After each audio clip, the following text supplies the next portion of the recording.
Please take a moment and turn to the book of Joshua, chapter 1, verses 1 and 2. It's going to be a little bit before we get to this text. Today I have basically a really long introduction with just a short sermon at the end. But I know some people get a little antsy if there's not some scripture early on. So listen to what Joshua chapter 1, verses 1 through 2 says. After the death of Moses, the servant of the Lord said to Joshua, son of Nun, Moses' aide, Moses, my servant, is dead. Now then you and all these people get ready to cross the Jordan River into the land I am about to give them, to the Israelites. I considered using this morning, my last Sunday with you, to thank everybody for everything you've done, both in terms of how you've treated my wife and I and what you've done for the church and for Christ during our 18 months with you. But I knew I would miss somebody, and 30 years from now, their grandchildren would think poorly of me. I know how churches work. I've been doing this 26 years. And like I said, I feel I would miss someone, and I hope that during my time with you, I have showed my appreciation for what you've done for us, for how you have served God. And if I have missed anyone at any point, I apologize for that. I considered using this morning to fulfill every pastor's dream, to say everything I wanted to say that I never had the guts to say. And some of you are thinking, oh my gosh, he held back. But some of you are still my references on my resume, so I kind of got to be nice, and I can't burn any bridges. So I decided just to talk a little bit about endings and beginnings. Interim ministry, this is my second church as an interim pastor, a type of ministry I never intended to do, never thought about, never considered. But it's different, because you know from the very first day that it's going to end very soon. Now, all pastorates come to an end, but don't start crying yet. I mean, your last pastorate lasted 30 years. But when I started with you on, I believe, July 8th of 2018, we knew that our time together would be brief. And I do think I said most of the things I wanted to say, because one of the first things I said to you was, I'm going to say what I want to say because the worst thing you can do is fire me. Those of you who were here that first day may remember that. But interim ministry is different. And from the beginning, I have made it clear that when my time with you is done, Linda and I would no longer be a part of this community. And it's easy to forget that over 18 months. And I know a lot of people don't understand it because you're not used to working with the system the way I am, or maybe the way your search committee is. And as I said, it's easy to forget. And so in the last few weeks, I've been asked numerous times, so when are you coming back to visit? I've heard that question a lot. So what I want to do this morning is clear up any confusion, calm any anxiety, and just make things lovingly very black and white. The fact that we are not going to be a part of your community anymore. And there are several reasons. There are practical reasons. There are relational reasons. There are ethical reasons. And more important than any of them, there is a biblical reason why we will no longer be a part of your community. Can I get the microphone turned up just a little bit in the back, please? I'm getting this from a couple people. But first, I want to tell you the one reason that is not the reason we will no longer be part of your community. The reason that is not a reason, I can't word that any better, is not that we have lost our love for you. You cannot spend 18 months with a family, sharing the Word of God with them, providing guidance, caring for you, being cared for by you, fighting and making up, more often than not. You cannot spend that time with a group of people without developing both philia, which is the Greek word for brotherly love or affection, and also developing agape, which is the Greek word for a love that is not a feeling, it is a decision. A decision that I will sacrifice what is necessary for your betterment. A love that says, I want what is best for you. And in the end, what is best for you is Jesus Christ. And I hope I've made that clear during my time with you. So I don't want anyone saying, well, they don't love us anymore, or they don't like us anymore. That's not it. That is the reason that is not a reason. But as I said, there are some. And I hope that at least one of these explanations makes sense to you. The first, there's a couple practical reasons we're not going to be part of your community. First is the distance. It's an hour-and-a-half drive. And, making it, when I was coming here to preach, that's fine. But the distance separates us. But a more important practical reason is I need to work. And my job mostly occurs on Sunday, or at least a great deal of it. So I hope you will pray for me. I'm looking, of course, for my full-time settled church. I have 14 years left before I retire, and I want my next church to be my last church. And I had some great interviews in 2018 and 2019, but apparently I look a whole lot better on paper than I do in person. And those never went anywhere. I do have some secular work lined up. I'm going to be working for the Census Bureau, fingerprinting the people who are going to be going door to door to make sure they're not criminals or evil people. So I'm helping to protect you still. Oh, well, at least people in Pennsylvania. But at the very least, I'm hoping to find a lead on some more interim work, some chaplaincy. But I'd really like this year to be the year I find my, the place that God has prepared specifically for me and for Linda. And if that means going to West Virginia, that's great. If that means going to wherever, that's great. It's just I really want to start the last part of my life in pastoral ministry. 2 Thessalonians 3:10 says, even while we were with you, we gave you this command. Those unwilling to work will not get to eat. And I'm afraid if I'm unemployed for too long, my wife will say the same thing to me. So please pray for that. Then there's a relational reason. We need to be out of the way so that you can bond with Pastor Sund. It's Sund, correct? S-U-N-D? Sund. And his family. We need to be out of the way so that you can create new relationships with them. When you get married, you take down all the pictures of your old girlfriends. Right, fellas? Right? Right. And that's what we're helping you do. That's what we're helping you do. We have to be out of the way so that you can bond with them. I was an area minister for 4.5 years, and some of the worst situations I had to deal with were when a pastor would not leave the congregation after they had retired. I dealt with one situation. It was a yoked church, United Methodist and American Baptist. And the American Baptist pastor had been there for 30 years. And he was beloved not only in that church, but throughout the entire region of American Baptist churches in Pennsylvania and Delaware. And they got a young Methodist fellow right out of seminary, no experience under his belt at all. And the guy who'd been there for 30 years wouldn't leave. Some pastors find their only bit of identity in being a pastor.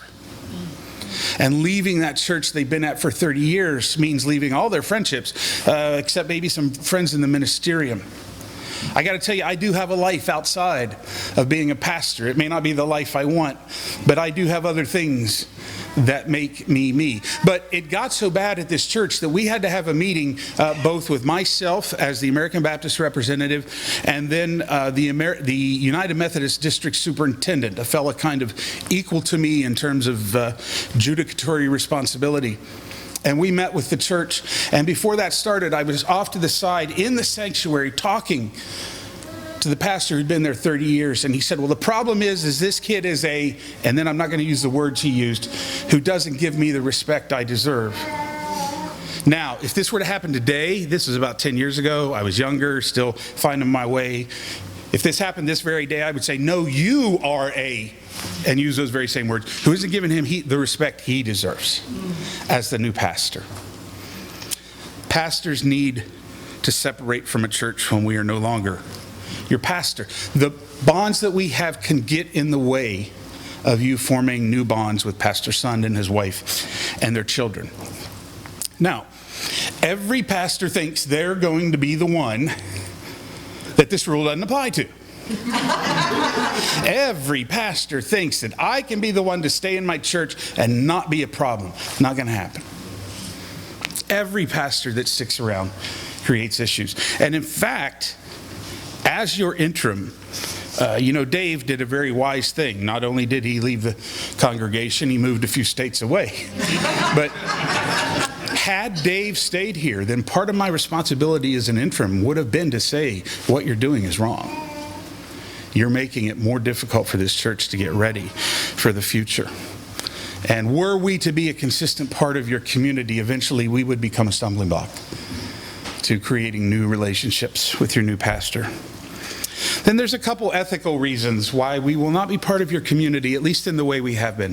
The first is the contract I signed with you said, I will not attempt to become your called pastor. There was no intent from the very beginning for this to become a permanent relationship.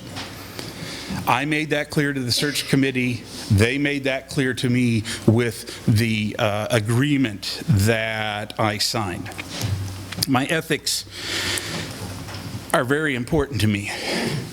In fact, I have felt at times for the last 26 years that is all I have had.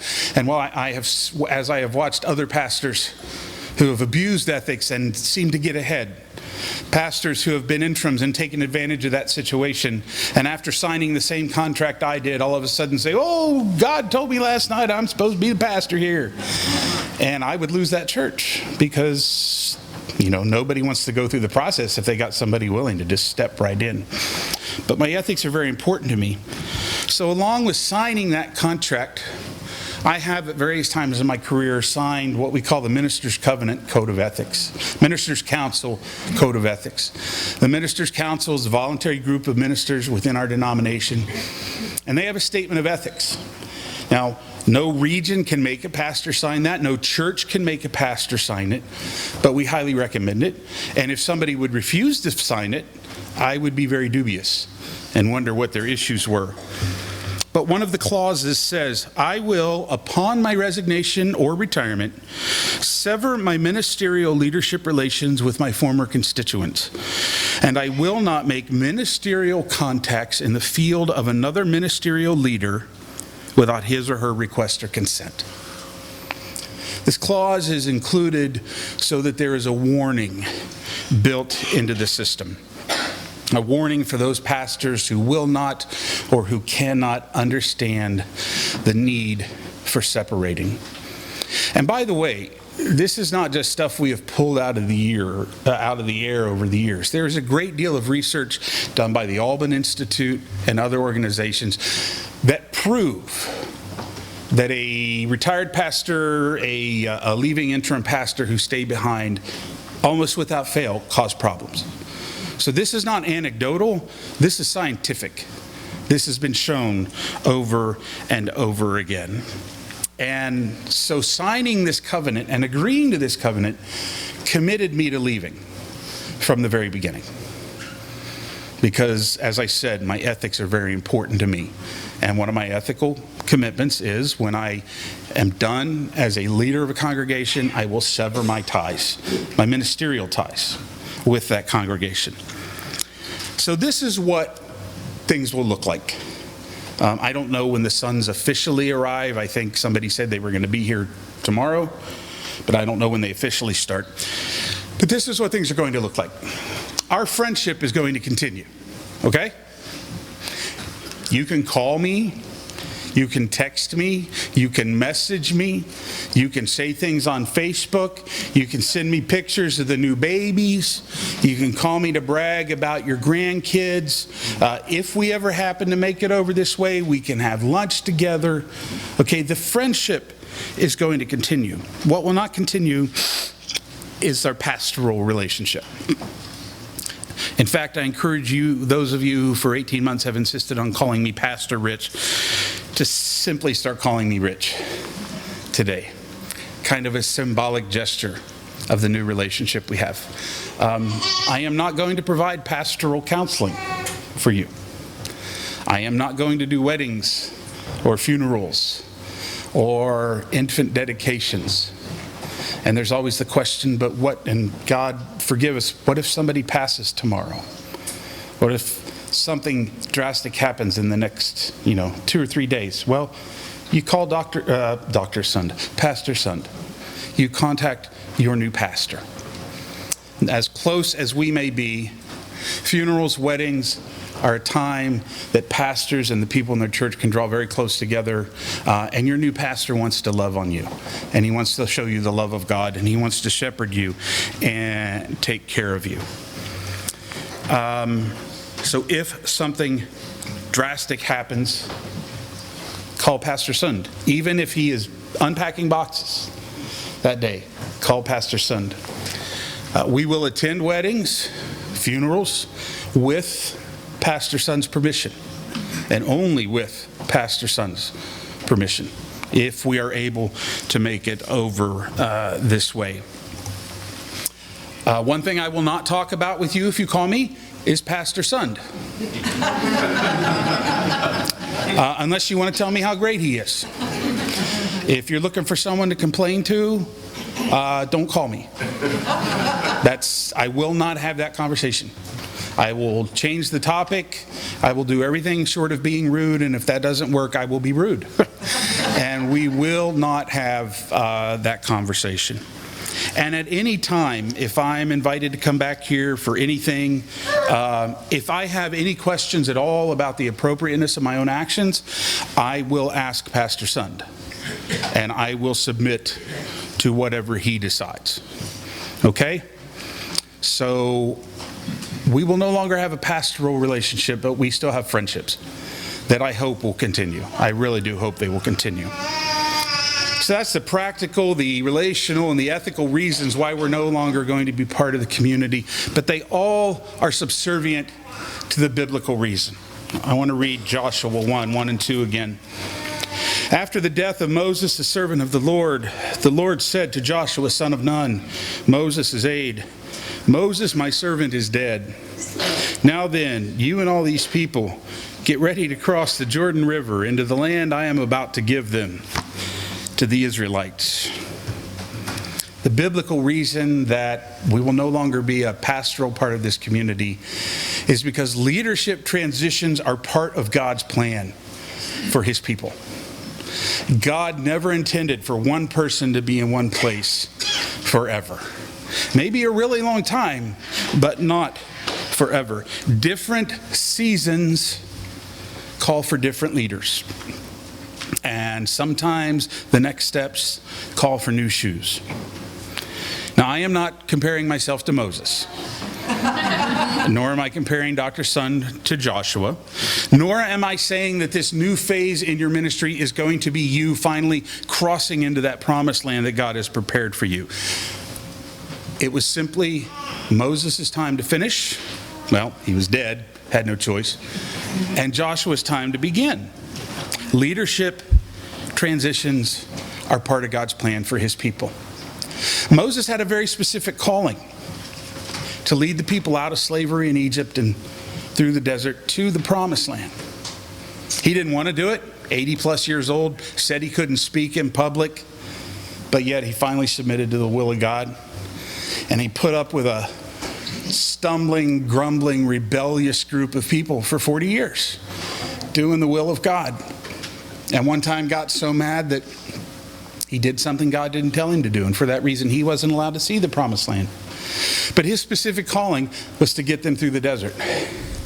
And then Joshua had a specific calling. That was to lead them across the Jordan and to conquer the land that God had said, this is already yours. You just have to go in and take it.